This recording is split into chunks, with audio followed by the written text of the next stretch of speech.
Hello friends, in this video lecture we will discuss about components of ecosystem as well as structure and function of ecosystem. So components of ecosystem broadly categorized into two, biotic and abiotic component.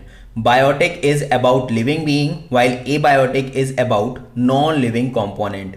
Biotic categorized broadly into two, producers that are autotrophs which are self-capable to synthesize their food, while consumers they are heterotrophs, they depending on producers for their food requirement.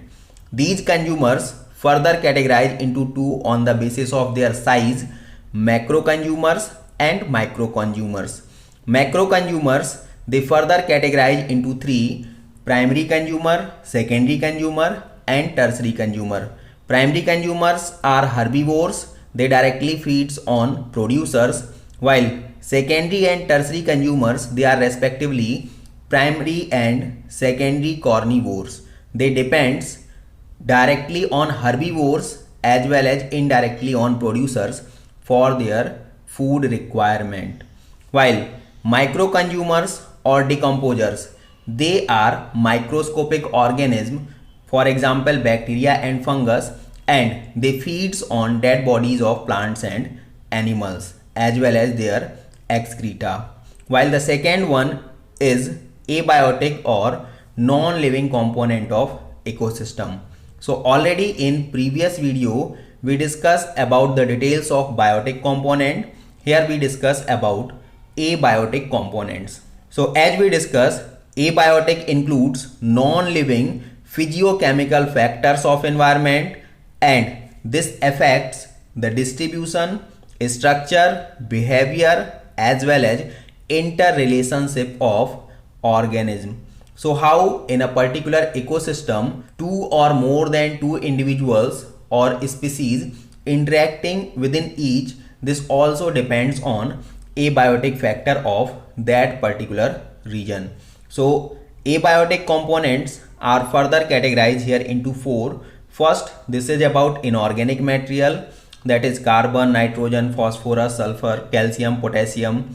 There are so many including carbon dioxide and water. Organic material, these are the substances which are present in dead organism in form of organic matter. These are carbohydrates, proteins, lipid, nucleic acid, etc. Climatic factor, so light, temperature, humidity, wind, rainfall, all these are under climatic factor. While the last fourth, that is edaphic factor, this also known as soil factor. So edaphic term is important and this is for soil.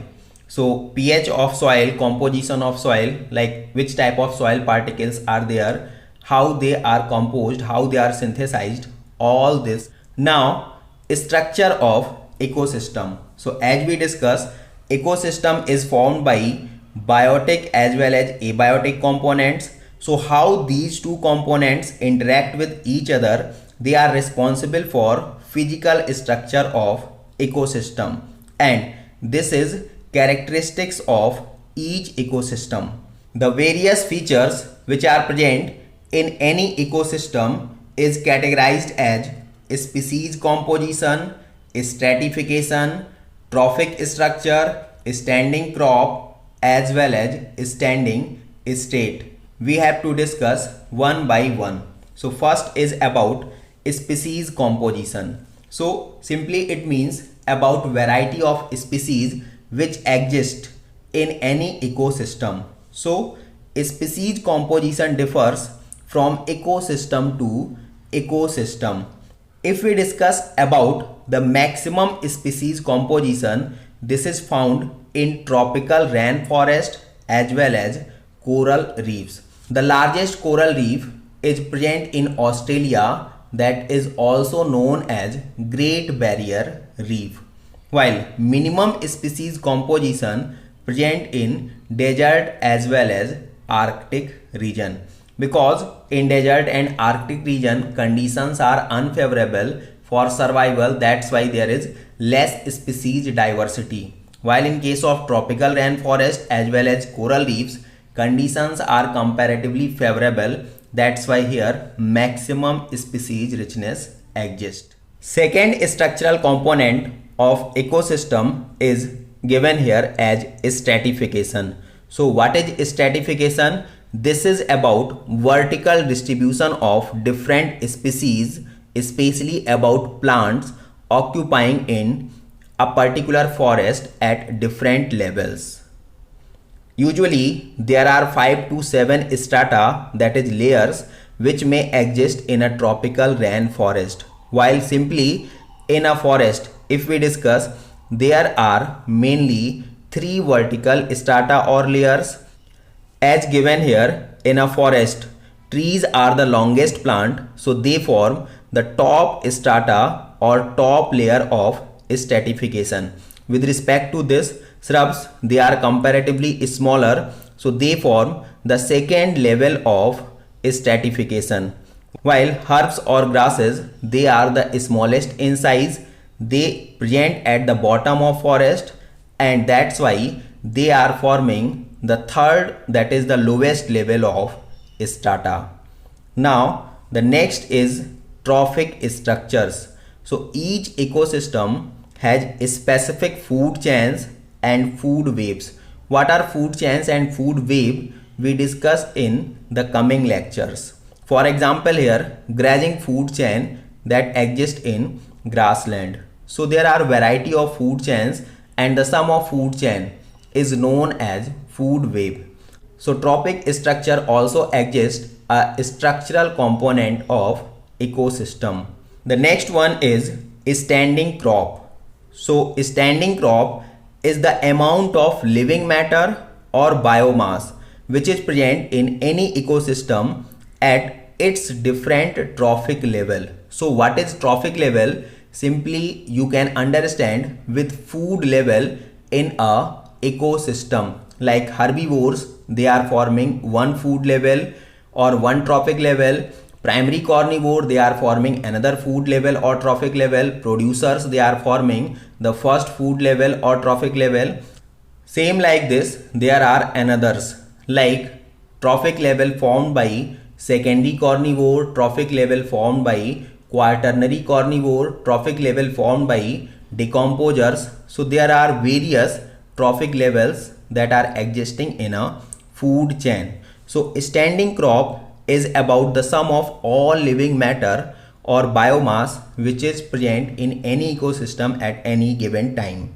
Standing crop is expressed in the form of number or biomass of organism per unit given area, while this is measured as both fresh weight as well as dry weight. So this point is very important and many times given in NEET exam. Like standing crop is measured in fresh weight or dry weight. So this is measured in both fresh weight as well as dry weight. But dry weight is preferred because this is not liable to any change with respect to moisture content. So moisture added with respect to seasonal changes in that particular plant or their products, and this causes change in their biomass. So if we discuss about standing crop in a particular ecosystem, so here about 3 ecosystem, this is given in decreasing pattern. Forest, they have maximum standing crop with respect to grassland, and grassland is carrying moderate with respect to forest, while more with respect to desert, while desert is carrying minimum standing crop. So here if we discuss about desert, in desert species diversity is very poor, so living matter or biomass is least here. In forest, living diversity is very much, that's why here living matter or biomass is maximum, while moderate is in case of grassland. Now the fifth one is standing state. So this is total amount of inorganic nutrient which present in soil or water of any ecosystem. So when we compare standing crop with standing state, standing crop is about living matter or biomass, while standing state is only about inorganic nutrient. Standing state is not fixed. This differ from ecosystem to ecosystem and also season to season in the same ecosystem. In a particular ecosystem, if standing state, that is inorganic enrichment, is very high, then the biotic growth of producers and then consumers will also be very high in that particular ecosystem. Now, ecosystem functions. So these are variety of activities which is performed by the structural component of ecosystem. We discuss biotic and abiotic components are the components of ecosystem, and this is for making sure their existence.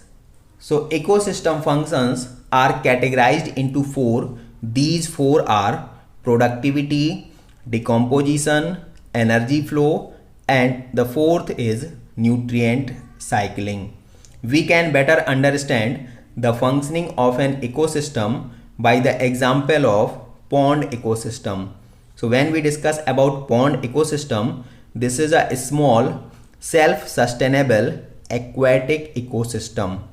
In pond ecosystem, the abiotic components are organic as well as inorganic substances which are present in water, while climatic conditions which are present at that region influence the working of pond ecosystem, like photoperiod, evaporation and precipitation is variable. This is because of seasonal changes, which is because of climatic factors. Now, the biotic components of ecosystem are producers, consumers and decomposers. So first is about producers.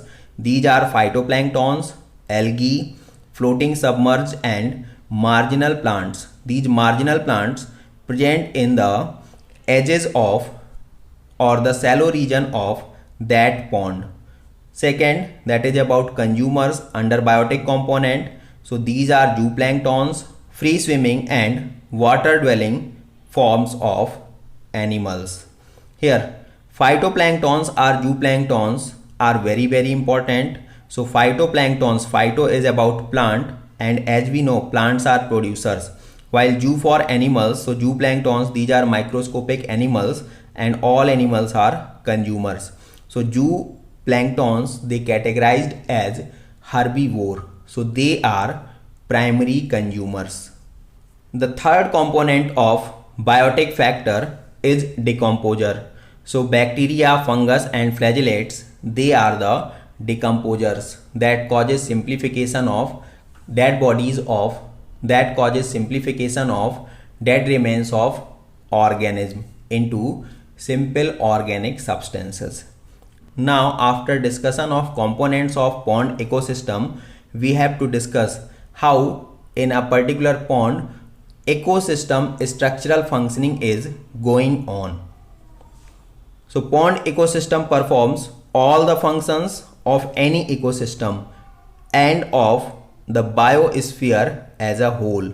Means simply here by using pond ecosystem we are also discussing about other ecosystems, because all ecosystems, they are made by the same biotic and abiotic components and they also behaving like same. So as by a number of biologists, they considered the whole biosphere as a ecosystem or whole earth as a ecosystem.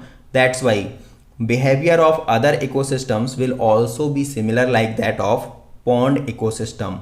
So we discuss in case of ponds, there are producers that convert inorganic material into organic material by using radiant or solar energy of sun, and this productivity is considered as primary productivity. While consumers, they feeds on plant for this organic matter for their metabolic activities, and they also contributes a very little in productivity. That's why they are considered as secondary producers, and this is secondary productivity. So as we discuss about functioning of ecosystem regarding productivity, so this is about productivity. Primary productivity is by producers while secondary productivity is by consumers. And also we discuss here is about energy flow, that is from sun side in form of radiant energy. Now the third point of functioning of ecosystem is about decomposition.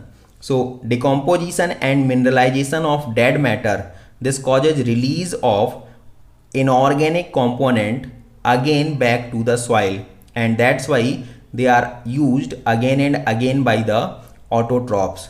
So what decomposers perform?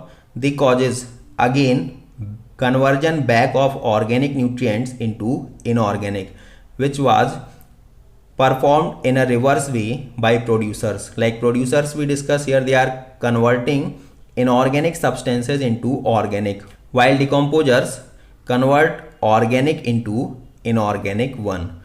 So this is about decomposition. And when producers are taken by consumers, or dead bodies of producers as well as consumers are taken by decomposers, then this is about nutrient cycling. So here we discuss all the four functions of ecosystem, that are productivity, decomposition, energy flow and nutrient cycling. All these events that we discuss here, events related with producer, consumers and decomposers, are repeated over and over again. So during this process there is unidirectional flow of energy towards higher trophic level. So if we discuss about the top and bottom of trophic level, so bottom is formed by producers while the top level of trophic level is formed by decomposers. That comes after top consumers or top carnivore. Now in this flow chart we can again revise the functioning of an ecosystem. These are the producers which are taking solar or radiant energy from sun, and they have chlorophyll, so they are photosynthetic in nature, so they are autotrophs. They produces not only for its own self but also for rest of the organism. Like consumers or heterotrophs are also feeding on these producers. Finally, when there is death of producers as well as consumers, their dead bodies are simplified by decomposers, and these decomposers enriches nutrient pool of soil, and this nutrient again taken back by the producers.